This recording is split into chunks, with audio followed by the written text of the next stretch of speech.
Hello everybody, welcome to day 13 of the Inktober challenge. I'm starting by looking at what I have already created here, and now that I'm looking at it, I'm thinking that I would like to extend this design towards this direction and then go down and right again. So actually I will have this border going like this,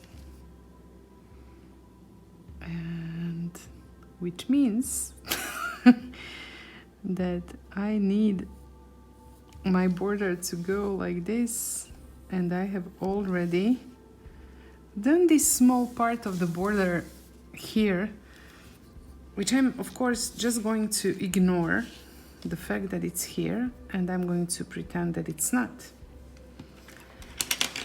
The tangle of the day 13 is a tangle by a US CZT, Heidi Kay, a tangle I've never used before, called Spynes.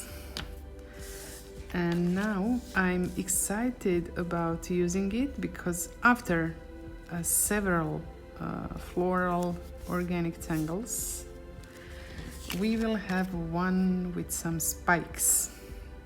And now that I look at my drawing and I know how Spynes looks, or what it looks like, I know that it's not going to be easy to fit it here.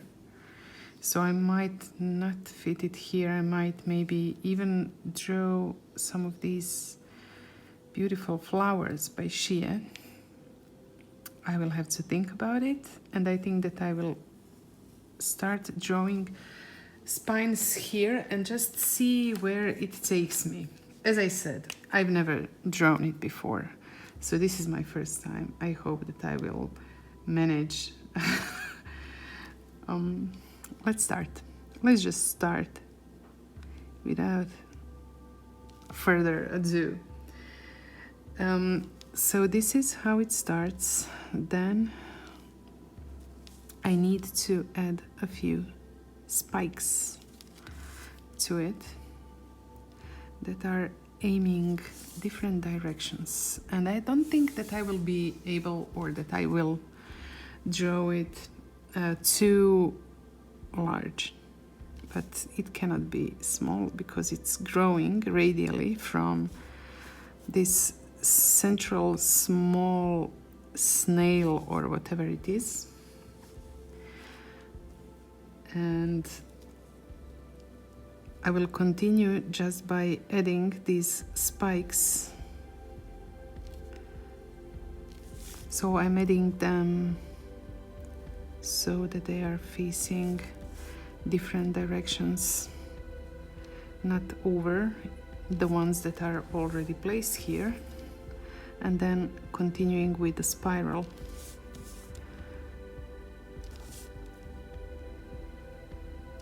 I'm not sure why I did this. Sometimes we do things without any particular reason, or at least we can't explain it. Maybe there is a reason behind it.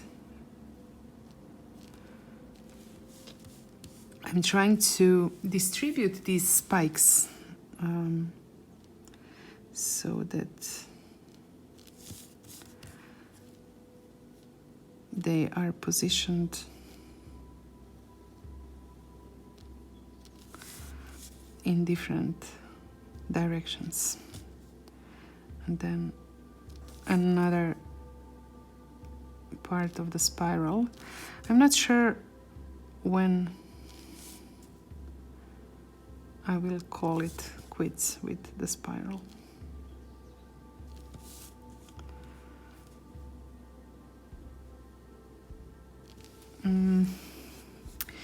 Maybe just a few more spikes. I guess that I would have at least one of them hidden here. Maybe a few bigger ones.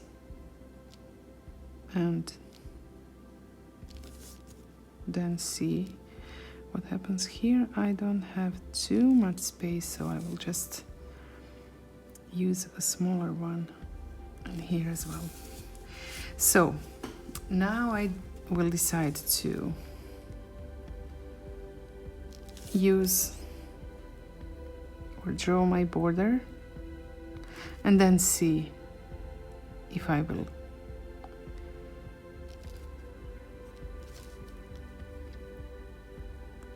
draw any more spikes. It looks as though I will not need too much of my tile number 5. Maybe I can just remove it so that it's easier for me to manipulate it. And I will draw this inner part of the border, and then I think I might maybe add one more here. And now I believe that I will draw a part of another flower here and see what happens. So I kind of want to touch this, but also this one, and also this one. I think this will look cute. I think it was a good decision to make. And I will hide one of these petals. I will hide it behind one of the spikes. Again, just adding the roundings. So it was supposed to be a new tangle today, but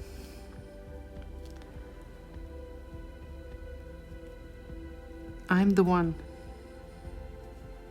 who makes the rules, or at least I'm the one who can bend them if I want. And I do.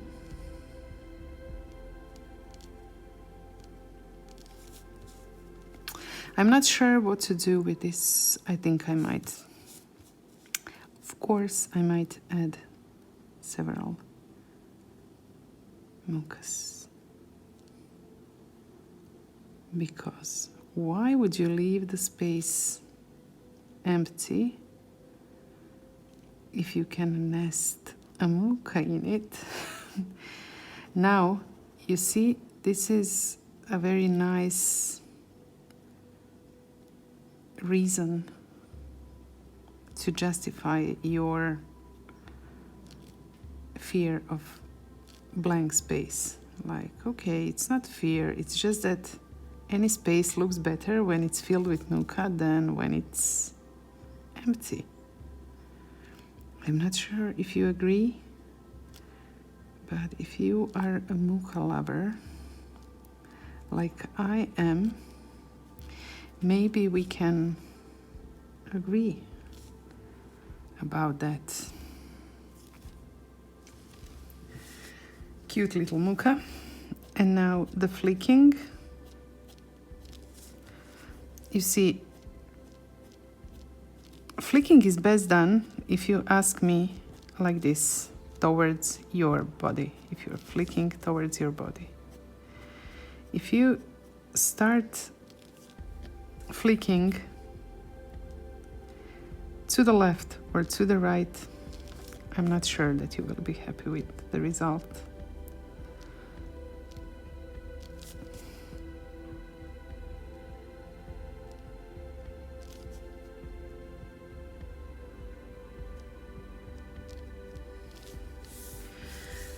And now I will take a look at these spikes again and see if I want to add something or not. Let me just position these two next to each other again, because this is where my tiles meet, and it's not easy when you have to draw a line that's almost parallel, or no, that goes right across where the tiles meet. I think I've had enough of these spikes, and I will start shading and highlighting. Okay, I will start with this part.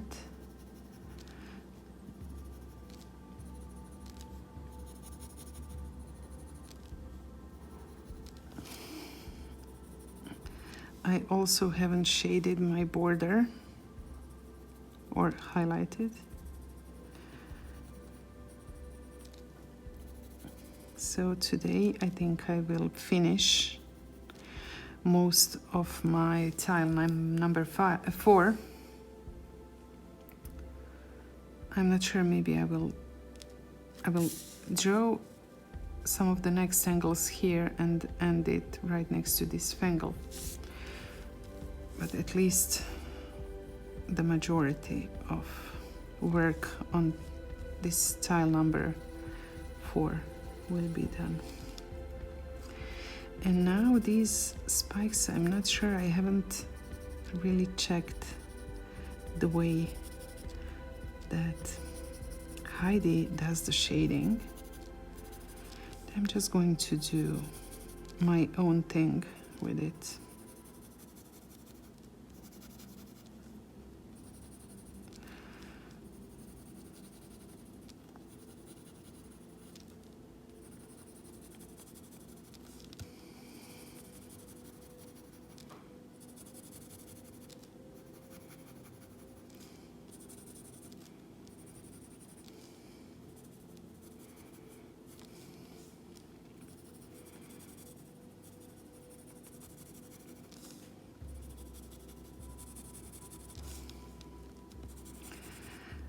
Now I'm kind of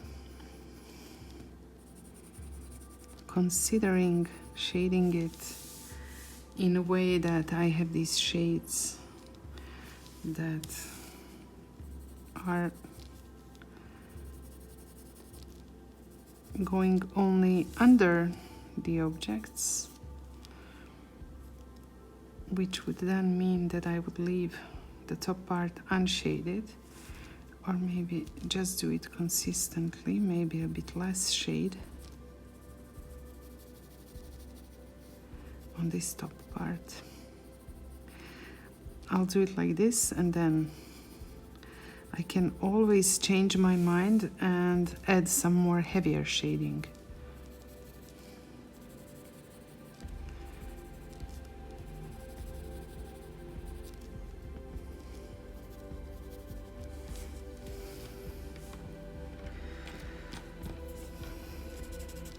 Off to blending.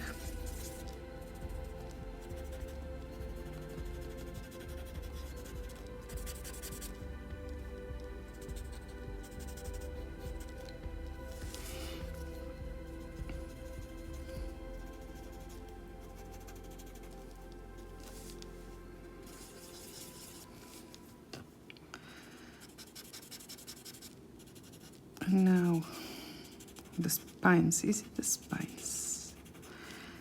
It's not the spikes, it has the spikes, but the name of the tangle is, I think it's Spynes. A very cool tangle, I have to say. I'm not sure why I haven't tried it before.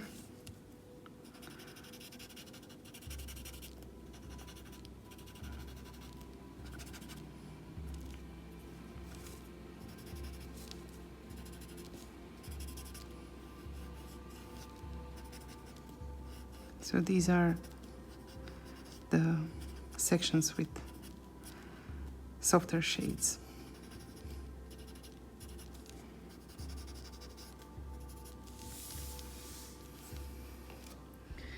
And now to highlight, I will obviously do the same as I did above with the flowers.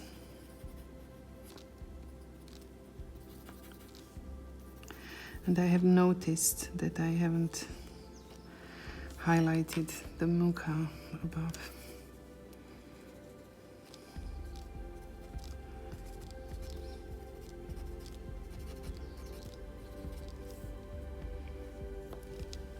I will take the jelly roll to do some whitest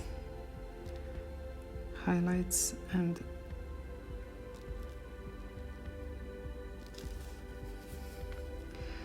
also to my jelly roll is not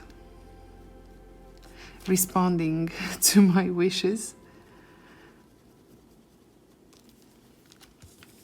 I have to remember to blend those shades.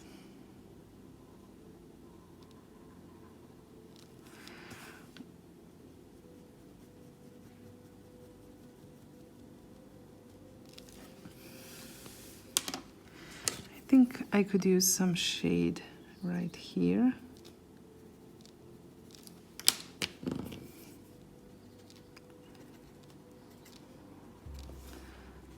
And as I said, blend these.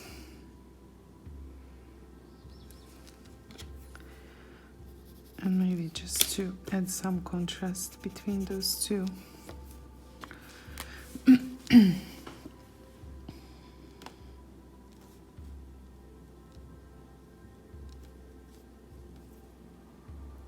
I don't know if you have ever tried it, but you can also blend your jelly roll with a brush before it dries. Almost like gouache or watercolor. Just spread the color before it gets dry, because when it's dry it's almost water resistant. I'm not sure if it's declared as water resistant, but I did do some transcending.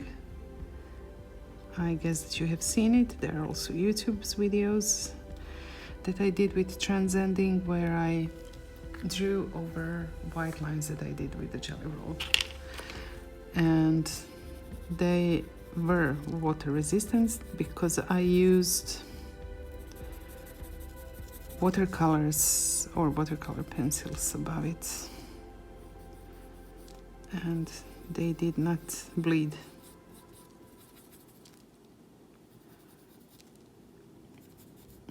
These spikes, these pointy tips of these spikes will be quite tricky to highlight with the pencil. So I might use the jelly roll for those.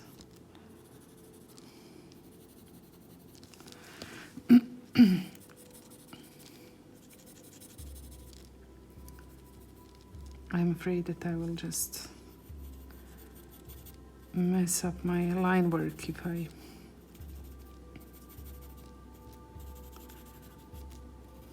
try to highlight like here. Messing up my line work, that's what it is.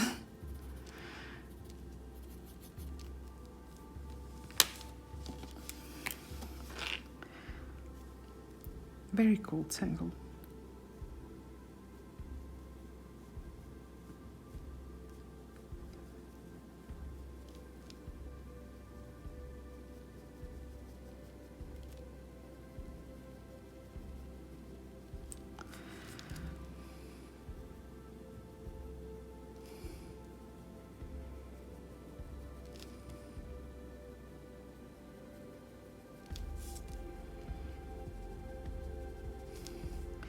You can almost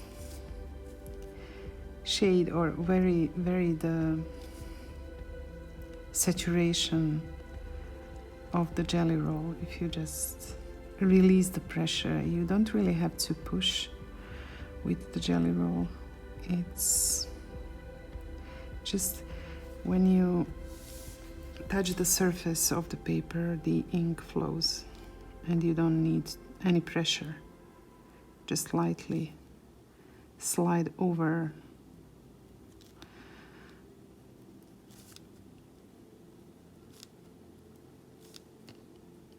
the surface and the ink will flow.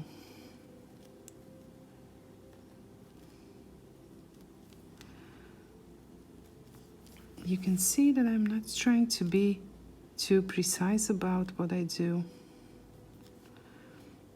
I don't think that when you look at the big picture, it will be noticeable. I will just retrace some of these lines that I have smudged.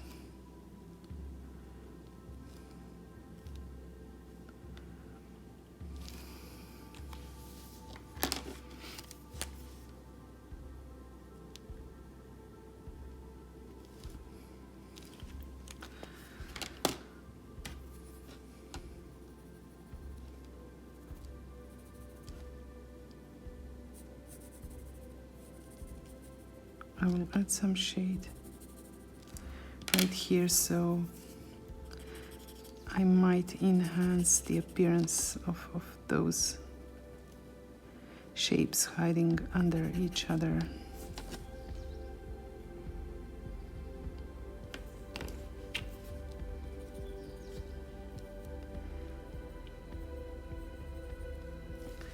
I would probably, you know, if I were using all of my supplies, this is where I would take my Pablo pencil by Caran d'Ache and just use it to do some blending like this.